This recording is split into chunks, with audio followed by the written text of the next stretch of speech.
देखो 68 नंबर में क्या है, कहता एक त्रिभुज का केंद्र कितना है 4 और 0 है, और शेष 2 शीर्ष है 3 4 और 5 -6। तो तीसरा शीर्ष निकालना है। कोई भी त्रिभुज में 3 शीर्ष होता है ना। ये जैसे कि ये हमारा क्या है, त्रिभुज है, एक शीर्ष 2 शीर्ष और ये 3 शीर्ष, ये हमारा केंद्रक है। केंद्रक कितना दे दिया बुआ, 4 और 0 दे दिया, और एक शीर्ष मान लेते हैं ई दे दिया 5 -6। देखिए 1 नंबर का क्वेश्चन है, इसलिए शॉर्टकट बना देते हैं, ठीक। और ये हमारा कितना हो गया 3 और 4। ये वाला हमको निकालने के लिए कह रहा है। ये मान लेते हैं x है और ये y है ना। तो कोई भी त्रिभुज हो, किसी भी प्रकार का त्रिभुज हो, उसका केंद्रक बराबर क्या होता है पता है, ये तीनों शीर्ष में जो है ना, एगो एक्स ही हो गया, एगो ई एक्स हो गया, ये एगो एक्स, तीनों में एक एक्स है। ये तीनों को जोड़ करके 3 से भागा देते हैं, तो इसको नहीं होता तो इसको मान लीजिए आप x1 और y1, ठीक। आपका ये हो जाएगा x2 और y2 इसमें, और इसमें हो जाएगा x3 और y3, और ये आपका केंद्रक का निर्देशांक हो जाएगा x और y, ठीक है।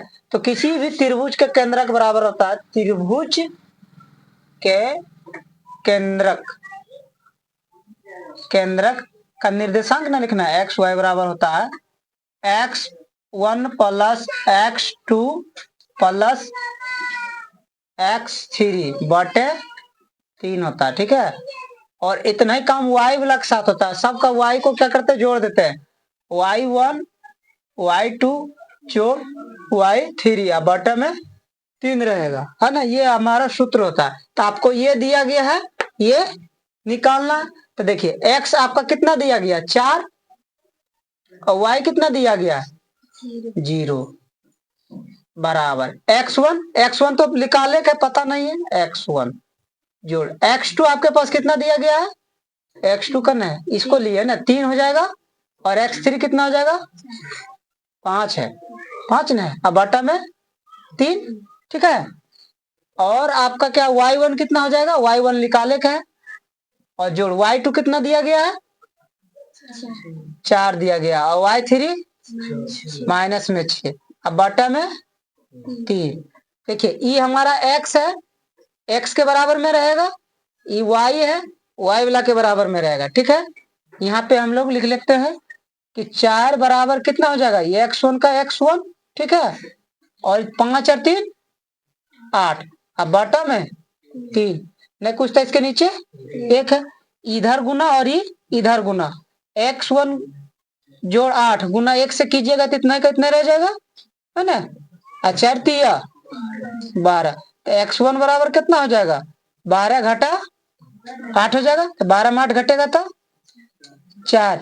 आपका x1 निकल गया, एगो तो निकल गया कि कितना आया 4 आया, y बच गया निकालने के लिए, तो ये y के बराबर में यहाँ कितना है 0, और इधर देख लीजिए y1 जोड़ घटा तो 6 में से 4 घटेगा तो चिन्ह क्या चीज का रहेगा, कहा कि बड़ा छो है इसीलिए इसी का चिन्ह रहेगा, न कुछ तो इसके नीचे 1, ई दोनों इने गुना, ई दोनों इने गुना, तो 1 से इसको गुना कीजिएगा तो y1 घटा 2 का इतने रह जाएगा, और 0 गुना 3 कीजिएगा तो 0, 2 जो है इधर आएगा तो क्या चीज में हो जाएगा प्लस में, यही y1 बराबर कितना 2, तो हमारा निर्देशांक निकल गया।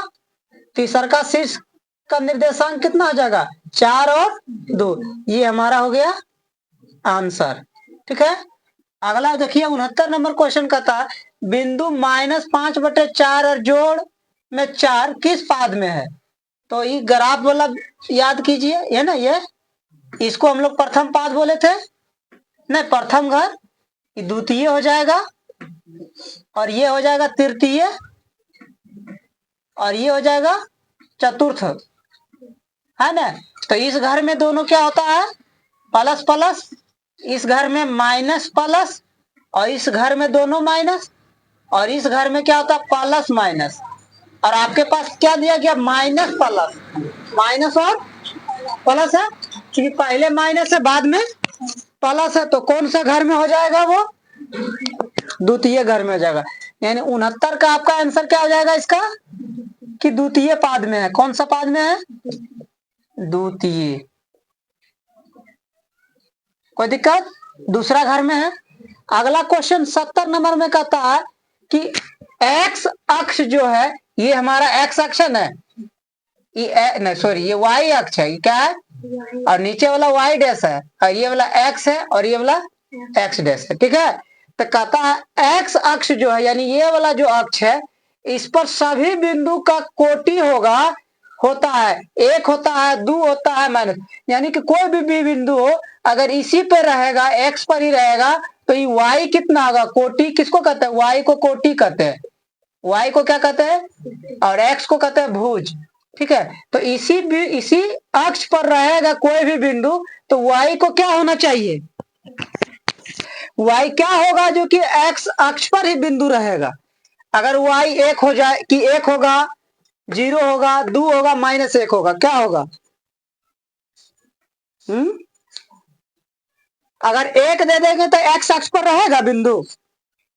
मान लिया जैसे कि 1 दे देंगे, अगर y 1 हो जाएगा तो ये मान लेते कि ये 1 है, जैसे समझो ये 1 हो गया, ये 2 हो गया, ये हमारा 3 हो गया, ठीक है। इधर माइनस में 1 हो जाएगा, माइनस में 2 हो जाएगा, ठीक है। ये 1 हो जाएगा, ये 2 हो जाएगा, ये 3 हो जाएगा, ये भी माइनस में 1, माइनस में 2, माइनस में 3। बिंदु की बोला कि एक्स पर ही रहना चाहिए, एक्स पर रहेगा। जैसे कि मान लेते कि हम ऑप्शन में आपका 1 भी दिया था, अगर हम 1 ले लेते हैं तो ये 1 हो जाएगा और ये अगर 1 रहेगा कि कहाँ आ जाएगा बिंदु? यहाँ पे आ जाएगा। तो एक्स अक्ष पर है, एक्स अक्ष पर रहने के लिए वाई को क्या होना पड़ेगा? क्या होना पड़ेगा? 0, यानी वाई 0 होगा तभी कोई भी बिंदु एक्स अक्ष पर रन करेगा, अन्यथा तो ये फिर या तो इधर चल जाएगा या इधर। जैसे माइनस में अगर 1 हो जाएगा वाई तो आपका बिंदु इधर आ जाएगा, और या तो माइनस में रहेगा आपका एक्स वाला, जैसे कि -2 हो जाएगा और वाई 1 हो जाएगा तो बिंदु इधर आ जाएगा, यानी एक्स अक्ष पर नहीं रहेगा। तो एक्स अक्ष पर रहने के लिए वाई को क्या होना पड़ेगा? एक्स कुछ भी हो उससे कोई मतलब नहीं है, लेकिन वाई 0 रहेगा तभी वो कहाँ रहेगा? एक्स अक्ष पर रहेगा। तो इसका आंसर हमारा क्या हो जाएगा? 0। कि कोटि कितना हो जाएगा? 0। कोटि 0 रहेगा तभी एक्स अक्ष पर कोई भी बिंदु रह सकता है। सभी बिंदु मतलब कोई भी बिंदु, ठीक है। चलिए लिख लीजिए।